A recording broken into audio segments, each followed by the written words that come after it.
সেই ভালো লাগা বঞ্চিত হব আমি। মাঝে মধ্যে এসে তোমাদেরকে বিরক্ত করতে ভালো লাগে আমার। আর পড়াশোনা শেষ না হওয়া পর্যন্ত সেটাই করতে চাই আমি।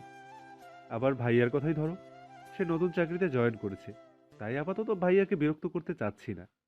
আর দৃষ্টিও এখন ছোট। আমি ওদের সঙ্গে থাকলেই দৃষ্টির কাজ বেড়ে যাবে। আমি চাই না ওর সংসার জীবন শুরু হওয়ার আগেই সংসারের প্রতি বিরূপ ধারণা পোষণ করুক। ও একটু বড় হোক, বুঝতে শিখুক, তারপর ওদের বাসায় গিয়ে থাকবো। আফরোজা নাজনীন আনানের কথা শুনে অভিভূত হলেন। তিনি কখনোই ভাবেননি আনানের চিন্তাভাবনা এতটা গভীর। এই আনানকে দেখলে কে বলবে এই ছেলেটাও এত কিছু চিন্তা করতে পারে। মৃদু হেসে আফরোজা নাজনীন গিয়ে বসলেন আনানের পাশে। বিষণ্ণ সুরে জিজ্ঞেস করলেন, রাখি কেমন আছে? আজকে ওর সঙ্গে কথা বলেছিলে? আব্বুর খবর জিজ্ঞেস করলে বলতে পারবো মামি। আম্মুর কোনো খবর রাখি না। আমরা না হয় আমার কথা রাখতে গিয়ে রাখির সঙ্গে যোগাযোগ করি না, কিন্তু তুই কেন পাগলামি করছিস আনান? রাখি তোর মা, যা কিছু হয়ে যাক না কেন ওর সঙ্গে তোকে কথা বলতেই হবে। নিহানও রাখির ওপর রাগ করে আছে, আবার তুইও যদি ওর সঙ্গে কথা না বলিস তবে যে রাখি ভীষণ কষ্ট পাবে। পাবে বলছি কেন, ও কষ্ট পাচ্ছে। সন্তানরা মায়ের সঙ্গে কথা না বললে মায়েদের কি যে ভীষণ কষ্ট হয় সেটা একমাত্র মাই জানে। আজকে তুই রাখির সঙ্গে কথা বলবি। শুধুমাত্র তোমার কথা রাখতে আম্মুর সঙ্গে কথা বলবো আমি। আম্মুর সঙ্গে কথা বলার ইচ্ছে আমার মরে গেছে। তোমরা যেমন আম্মুকে শোধরাতে চাও, ঠিক তেমনি আমিও চাই আম্মু শুধরে যাক। নিজের মায়ের দিকে কেউ আঙ্গুল তুলে কথা বলছে, এটা একটা সন্তানের জন্য কতটা লজ্জার সেটা বোধহয় তুমি জানো না মামি। ছোট থেকে আজ পর্যন্ত আম্মুকে নিয়ে কোথাও ভালো কথা শুনিনি। কেউ কখনোই বলেনি আমার আম্মু ভালো মানুষ। এটা যে কতটা কষ্টের সেটা যদি তোমাকে বোঝাতে পারতাম মামি, তবে আমার কষ্ট একটু কমতো। আনান, তুই এভাবে কথা বলছিস কেন বাবা? অথচ আমরা সবাই জানতাম কখনোই কোনো রুক্ষ তোকে ছুঁতে পারে না।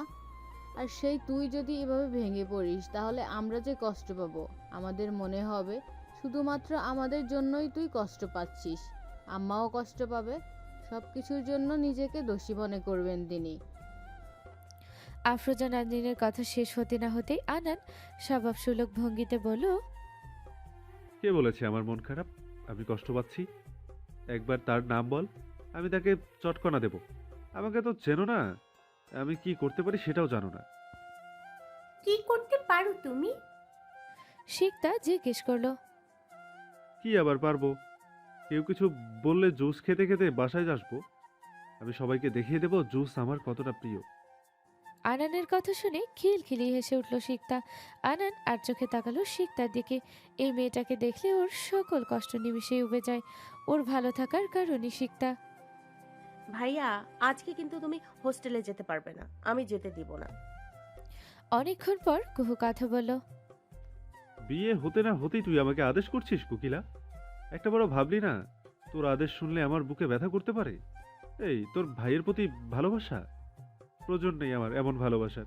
আমি হোস্টেলেই ভালো আছি, থাকতে হবে না আমাকে এখানে।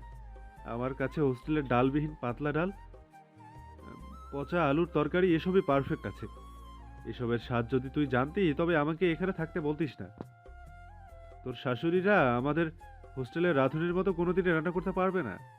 তাই এনাদের হাতের পচা রান্না আমি খেয়ে জিভের স্বাদ নষ্ট করতে চাই না। আনানের কথা শুনে হেসে উঠল শিকতা। কিন্তু কুহু হাসল না। ও বুঝতে পেরেছে আনান আজ এখানে থাকবে না বলেই এমন উদ্ভট বাহানা দিচ্ছে। তাই কুহু গোমরা মুখে বলল, তাল বাহানা করে লাভ হবে না ভাইয়া, যতই বাহানা করো না কেন, আজকে তোমাকে এখানে থাকতেই হবে। তোমার ভাইও বলে গেছে তোমাকে যেন আজকে যেতে না দেই। ভাই কি করে জানলো আজ আমি এখানে আসবো? আমি তো ভাইয়াকে কিছুই জানাইনি। সে আমি কিভাবে বলবো? এই কোকিলা, ভাই কি আজকাল হাওয়ার মাধ্যমে খবর পাচ্ছে? বিষয়টা কিন্তু চিন্তার। আমি তাকে না জানাতেই সে বুঝতে পারলো আমি আজ আসবো। একবার চিন্তা করে দেখ, ভাইয়ের সামনে বসে তাকে মনে মনে গালি দিচ্ছি, আর সেটা ভাই বুঝতে পারলো। তখন সেই হিটলার আমার কি অবস্থা করবে? না বাবা, আজ এখানে থেকে আমার কাজ নেই। আমি বরং আরেকদিন আসবো। আজ এমন পালায় পালাই করছিস কেন রে আনান? তুই যেতে চাইলে কি আমরা তোকে যেতে দিব? কুহুমা যখন একবার বলেছে তোকে যেতে দেবে না, তখন আমরা তোকে যেতে দিলে তো। আনান বুঝলো বাহানা করে লাভ হবে না। যেতে না পারার দুঃখে মুখ কাচুমাচু করে বসে থাকলো। কিরে, তুই নাকি হোস্টেলে যাওয়ার জন্য উতলা হচ্ছিস? তাহমিনা আনানের পাশে বসে জিজ্ঞেস করলো। উতলা হয়ে কি লাভ আছে ভাই? তোমার বউ যখন বলেছে আমাকে যেতে দেবে না, তখন আমার কি আর সাধ্য আছে এখান থেকে যাওয়ার? হোস্টেলে যেতে না পারার দুঃখে মুখ অন্ধকার করে বসে আছিস বুঝি? অবশ্য আজকে বোধহয় অন্য কোনো প্ল্যান ছিল তোদের। হোস্টেলে না গিয়ে কোনো রিসোর্টে যেতিস, সেখানেই বন্ধু বান্ধবরা মিলে হই হুল্লোড় করতিস, তাই না? তাহমিনা তীক্ষ্ণ চোখে তাকিয়ে আছে আনানের দিকে। তাহমিদের কথা শুনে আনান ওর দিকে চমকে তাকায়। ওর চোখ দুটো রসগোল্লার আকার ধারণ করেছে। তুমি কিভাবে জানলে ভাই? আমরা কয়েকজন ছাড়া কথাটা আর কেউই জানে না। তুই কখন কোথায় যাস কি করিস সবই আমি জানি। কান খুলে শুনে রাখ, সম্প্রতি যে প্ল্যান করেছিলি এটাই যেন প্রথম এবং শেষ প্ল্যান হয়। বন্ধুদের সঙ্গে হোস্টেলে যা করিস কর, কেউ তোকে বাধা দেবে না। কিন্তু ভবিষ্যতে যদি এমন প্ল্যান করিস, তবে তোর পড়াশোনা বন্ধ করার ব্যবস্থা আমি করব। আমি, নিহান, আমরা কখনোই এমন দুঃসাহস দেখাতে পারিনি। যারা একটু বখাটে ছিল তাদের সঙ্গে মিশিনি। আর তুই দিব্যি নেশাখোরদের সঙ্গে বেড়াতে যাওয়ার প্ল্যান করছিস। আজকেই প্রথম এবং শেষবার তোকে সাবধান করে দিচ্ছি। ভবিষ্যতে যদি দেখি তুই ওই সব বখাটেদের সঙ্গে মিশছিস, তবে আমি ভুলে যাব তুই আমার ভাই। তাহমিদের কথা শুনে আনান চুপসে গেল। ভাই কি করে এত কিছু জানো সেটা ভেবেই ওর ঘাম ছুটছে। আমার বউ পড়াশোনা বাদ দিয়ে কি এত গভীরভাবে চিন্তা করছে শুনি, নাকি আমাকে বলা যাবে না? তাহমিদের গলা শুনে চমকে উঠল কুহু। অপ্রস্তুত ভঙ্গিতে হেসে উঠল। মেয়েটা সত্যি চমকে গেছে। কেন বলা যাবে না? আমি কি নিষিদ্ধ কিছু চিন্তা করছিলাম যে আপনাকে বলতে পারবো না? আপনাকে সবকিছুই বলবো, তবে তার আগে ফ্রেশ হয়ে আসুন। আমি খাবার নিয়ে আসবো, খেয়ে দিয়ে রিল্যাক্স মুডে আমার কথাগুলো শুনবেন। কুহু স্নিগ্ধ হেসে বলল, ওয়াশরুমে যাবার আগে আমারও যে কিছু কাজ আছে, সেগুলো না করলে আমার কোনো কাজ করতেই ভালো লাগবে না। তাহমিদ কুহুকে বুকে জড়িয়ে ধরে বলল, এখন আবার কি কাজ করবেন? এখন কোনো কাজ নয়, সোজা ওয়াশরুমে ঢুকবেন। কুহু জোরালো গলায় বলল। তাহমিদ হঠাৎই কুহুর গালে চোখে মুখে টপাটপ চুমু দিতে শুরু করলো। আচমকা তাহমিদের এহেন আক্রমণে কুহু চমকালেও পরক্ষণেই চোখ বন্ধ করলো। তাহমিদ কুহুকে চোখ বন্ধ করতে দেখে মিষ্টি হেসে কুহুর ঠোঁটে ভালোবাসার উষ্ণ পরশিকে দিল। এভাবে কতক্ষণ ছিল কেউ বলতেই পারবে না। ওদের দুজনেরই হুঁশ ফিরল রাস্তা থেকে ভেসে আসা গাড়ির হর্নের আওয়াজ পেয়ে। তাহমিদ কুহুকে ছেড়ে দিতেই কুহু হেসে মুখ লুকালো তাহমিদের বুকে। আমার কাজ আপাতত শেষ, এবার ওয়াশরুমে যেতে কোনো বাধা নেই। নিশানো গলায় বলল তাহমিদ। তাহমিদের কথার মর্মার্থ বুঝতে একটু সময় লাগলো কুহুর। মানুষটার কথার অর্থ বুঝতে পেরে আরেক দফা লজ্জা পেল মেয়েটা। আপনি চান না মা শেষ জীবনটা শান্তিতে কাটাক? কুহুর এমন প্রশ্ন তাহমিদকে চিন্তায় ফেলে দিল। আমি যতটুকু জানি, সংসার জীবনে মা কখনোই অশান্তির মুখোমুখি হয়নি। এই বাড়ির সকলেই মাকে ভালোবাসে, সম্মান করে। কিন্তু তুমি হঠাৎ এই প্রশ্ন করলে কেন? তাহমিদ অবাক হয়ে জানতে চাইল। মা তার বড় বোনের কথা ভেবে কাঁদেন। তমা আপুর জন্য কাঁদেন। ছেলে হিসেবে কি মায়ের কান্না ঘোচানোর দায়িত্ব আপনার নেই? আপনি জেনে শুনে কেন মাকে কাঁদতে দিচ্ছেন? মায়ের চোখে পানি কি এতই সস্তা? কুহুর প্রশ্নবাণে জর্জরিত তাহমিদ করুণ চোখে তাকালো কুহুর দিকে। বিষণ্ণ গলায় বলল, আমার মায়ের চোখের পানি পৃথিবীর যে কোনো কিছু থেকে মূল্যবান আমার কাছে। আমি চাই মা আবার আগের মতো হয়ে যাক, খালামুনির সঙ্গে আগের মতো সুসম্পর্ক হোক মার। সেই চেষ্টাও আমি করছিলাম, কিন্তু পারিনি সবকিছু আগের মতো করে দিতে। খালুজান আমাকে দেখে মুখ ফিরিয়ে নিয়েছিলেন। খালামুনির সামনে যাওয়ার সুযোগ আমাকে দেয়া হয়নি। তোমা আপুর সঙ্গেও দেখা করতে পারিনি। বেশ কয়েকবারই আমি খালামুনির বাসায় গিয়েছিলাম, কিন্তু প্রতিবারই ব্যর্থ হয়েছি আমি। তাই আর কাউকেই জানাইনি কখনোই। তাহমিদের কথায় অবাক কুহু। আশায় বুক বেঁধে জিজ্ঞেস করলো, আর একটা বার কি আমরা চেষ্টা করে দেখতে পারি না? খালামণি খালুজান যে আঘাত পেয়েছেন, তাতে তাদের রাগ হওয়া অস্বাভাবিক কিছু নয়, কিন্তু তাই বলে বছরের পর বছর ধরে এটা চলতে থাকবে এমনটা হতে দেয়া যায় না। তাদেরকে মিলিয়ে দিতেই হবে। বাবা মা হারা দুই বোনকে এক করতে হবে আমাদের। যে কোনো মূল্যেই হোক কাজটা আমাদের করতেই হবে। এতদিন আপনি চেষ্টা করেছেন, এবার আমাকে চেষ্টা করতে দিন। কি দেবেন তো? কুহুর কথা শুনে তাহমিদ পুলকিত নয়নে তাকায় তার নারীর দিকে। এই মেয়েটাকে দেখলে সে প্রতিবারই আশায় বুক বাঁধে। মেয়েটার নির্মল হাসি ওর সাহস যোগায়। ওর স্বচ্ছ সরোবরের ন্যায় চোখ দুটো নতুন স্বপ্ন দেখায় তাহমিদকে। এই মেয়েটার মাঝে নিজেকে খুঁজে পায় সে। তাই মেয়েটার কথা উপেক্ষা করার সাধ্য নেই তাহমিদের। তুমি কি করতে চাও বলো? আমার মাকে সুখী দেখতে সবকিছু করতে পারবো আমি। কুহু হাসলো তাহমিদের কথায়, রিনরিনে গলায় বলল, তবে খালামণির বাসায় আমাকে নিয়ে চলুন। আনান, তুই কি পড়াশোনা বাদ দিয়ে সন্ন্যাসী হতে যাচ্ছিস? গত কয়েকদিন ধরে তুই ঢাকায় নেই, বাসায় যাস না 15 দিনের বেশি, তোকে ফোনে পাওয়া যাচ্ছে না। তুই কি করতে যাচ্ছিস বলতো? তোর চিন্তায় বাসায় সকলে অসুস্থ হয়ে গেছে। শ্রীমঙ্গলের একটা রিসোর্টের সামনে দাঁড়িয়ে আনানকে প্রশ্ন করলো তাহমিদ। নিজেকে সময় দিচ্ছি ভাই। আমি কিন্তু ভাবতেই পারিনি আমার খোঁজে তুমি এখানে আসবে। ভেবেছিলাম কয়েকদিনের জন্য হাওয়া হয়ে যাব, কিন্তু তোমার জ্বালায় সেটাও করার উপায় নেই। আমি যেখানেই যাই না কেন তুমি ঠিক সেখানেই হাজির হয়ে যাও। আনার অপ্রস্তুত হেসে জবাব দিল তাহমিদের কথায়। ঢাকায় থেকেও নিজেকে সময় দেয়া যায় আনান। তুই যেটা করছিস ঠিক করছিস না। এভাবে আমাদের টেনশনে রাখার অধিকার তোর নেই। আমাদের না জানিয়ে এসেছিস ঠিক আছে, কিন্তু শিখতো ও কি দোষ করেছে? ওর সঙ্গে কেন লুকোচুরি খেলছিস? কেন কষ্ট দিচ্ছিস আমার বোনকে? কঠোর গলায় জিজ্ঞেস করলো তাহমিদ। আমার এই ছন্নছাড়া জীবনের সাথে ওকে জড়িয়ে তোমাদের পরিবারের লোকজনের কষ্ট দিতে চাই না ভাই। আমার পরিবারে গেলে শিকতা সুখী হতে পারবে না, ওকে আমার আম্মু সুখী হতে দেবে না। আমি জেনে শুনে কিভাবে শিকতাকে কষ্ট দেব বলো? আম্মু দৃষ্টি কোকিলার সঙ্গে কিভাবে ট্রিট করেছে সেটা তো তোমার অজানা নয়। আম্মু সেই একই রকম আচরণ যদি শিকতার সঙ্গে করে তোমরা কি মেনে নেবে? মাঝখান থেকে দুই পরিবারের সম্পর্ক চিরতরে নষ্ট হয়ে যাবে, যেটা আমি চাই না। আমি আমার মায়ের মতো বড় মামিকে কষ্ট দিতে পারবো না ভাই। আমার দিদুনকে কাঁদাতে চাই না, আর সে কারণেই সবকিছু থেকে দূরে থাকতে যাচ্ছি। আবেগে রুদ্ধ হয়ে গেল আনানের গলা। সেই আবেগের নাম কান্না। দূরে সরে গিয়ে সবকিছুর সমাধান যদি করা যেত, তাহলে সংসারের প্রতিটা মানুষই সবকিছু থেকে দূরে থাকতো। সকলের চোখের আড়ালে থেকে, সকল দায়িত্ব থেকে নিজেকে দূরে সরিয়ে রাখতো। আসলে কি জানিস, তোদের মতো মানুষদের সমাজে ভীতু বলে অভিহিত করা হয়। কাপুরুষ বললেও ভুল হবে না। আর ভীতু কাপুরুষরাই নিজেদের ব্যর্থতা ঢাকতে নেশাখোরদের সঙ্গে মেশে সবকিছু থেকে নিজেকে দূরে সরিয়ে রাখে। আমি এত বছরেও বুঝতে পারিনি তুই একটা কাপুরুষ।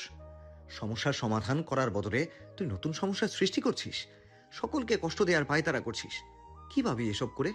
তার চেয়ে বরং ফুপুর মুখোমুখি হ, তাকে তার ভুলগুলোর চোখে আঙ্গুল দিয়ে দেখিয়ে দে। সুস্থভাবে বাঁচার অধিকার যেমন তোরও আছে, তেমনি শিকতার তার ভালোবাসার মানুষকে পাওয়ারও অধিকার আছে। হানান রে, জীবনটা এত সহজ নয়। লুকিয়ে থেকে নয়, সমস্যার মুখোমুখি হয়ে তার সমাধান করতে হয়। ভাই তুমি কি একা এসেছো? কোকিলা কোথায়?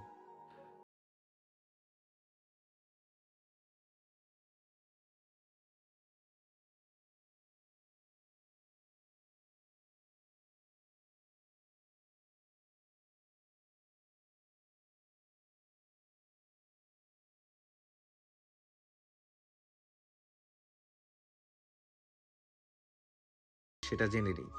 অবশ্য এই জন্য বেশ কাঠখড় পোহাতে হয়েছে। শ্রীমঙ্গল এসে প্রতিটা রিসর্ট হোটেল খোঁজ নিতে হয়েছে। গত 7টা দিন আমার এসব করেই কেটেছে। সরি ভাই, তোমাকে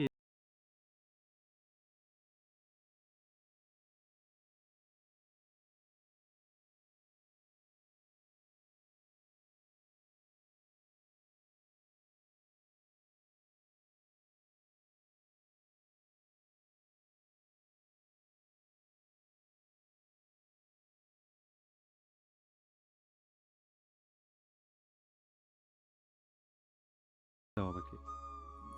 আনান, তুই এতদিন কোথায় ছিলি?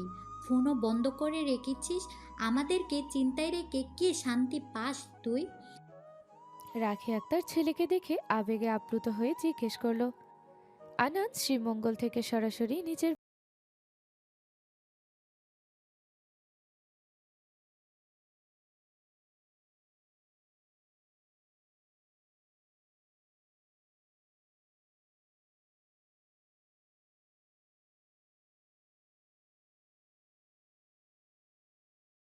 বলিসছিস কেন? তুই আমার সন্তান, তোর জন্য আমি চিন্তা করব না তো কে করবে? ভাইয়াও তো তোমারই সন্তান, তবে ভাইয়ার প্রতি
সম্পদ ছিল, তখন চাচার পরিবার তোমার কাছে ভালো ছিল। এখন তাদের কিছুই নেই, তাই চাচার ছেলেমেয়েরা তোমার কাছে ভীষণ খারাপ। তুমি এমন কেন আম্মু? দাদু ভাই দাদিকেও শেষ সময় অবহেলা করেছো তুমি, যেটা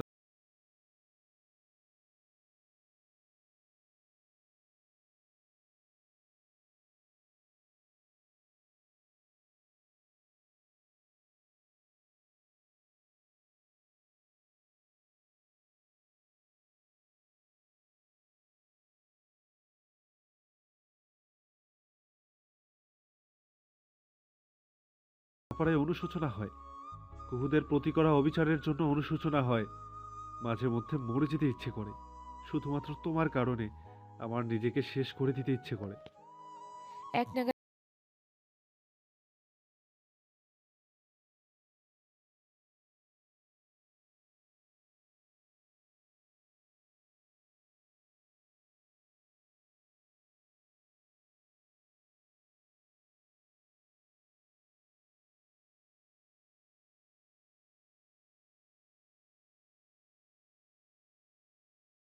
আমি তাকে কোনো জবাবই দিতে পারছি না। তোর বাবা বিরক্ত হয়ে আমাকে জিজ্ঞেস করাই ছেড়ে দিয়েছে। কি চলছে তোদের মধ্যে? ঝগড়া করেছিস দুজন? আমাকে বল বাবা।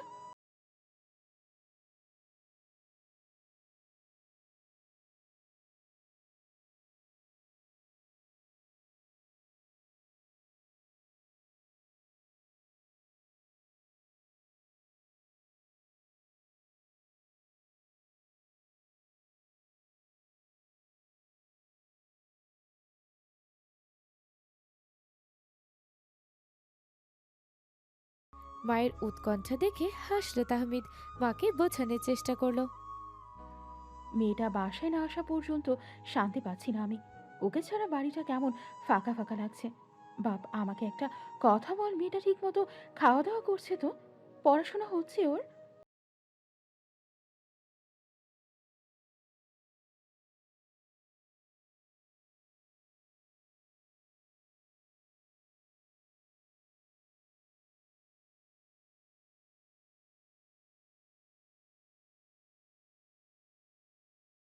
আফরোজা, এই বেয়াদবকে জিজ্ঞেস করো কুহুমা কোথায় আছে। কতদিন হয়ে গেছে কুহুমা বাড়িতে নেই। ও কি করেছে মেয়েটার সঙ্গে সেটা জিজ্ঞেস করো।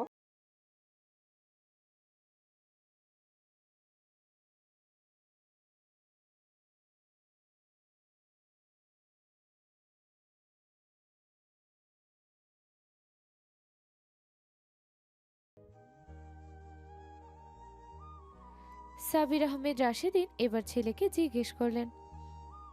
কুহু একটা গুরুত্বপূর্ণ কাজে বাহিরে গেছে মানে ঢাকার বাহিরে গেছে।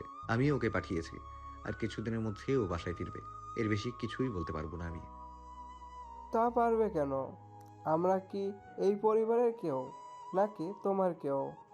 তুমি নিজেই সর্বে সর্বা হয়ে আছো। আমাদের পাত্তা দেওয়ার সময় কোথায় তোমার? কতদিন হয়ে গেছে বাড়ির বউ বাড়িতে নেই। সে কোথায় আছে সেটাও জানি না।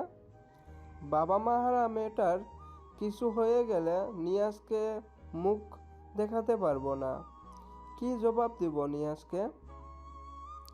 সাদিক আহমেদ রাশেদিন খেকিয়ে উঠলেন। কুল সিনিয়র কুল, উত্তেজিত হয়েও না। উত্তেজনা তোমার স্বাস্থ্যের জন্য হানিকর।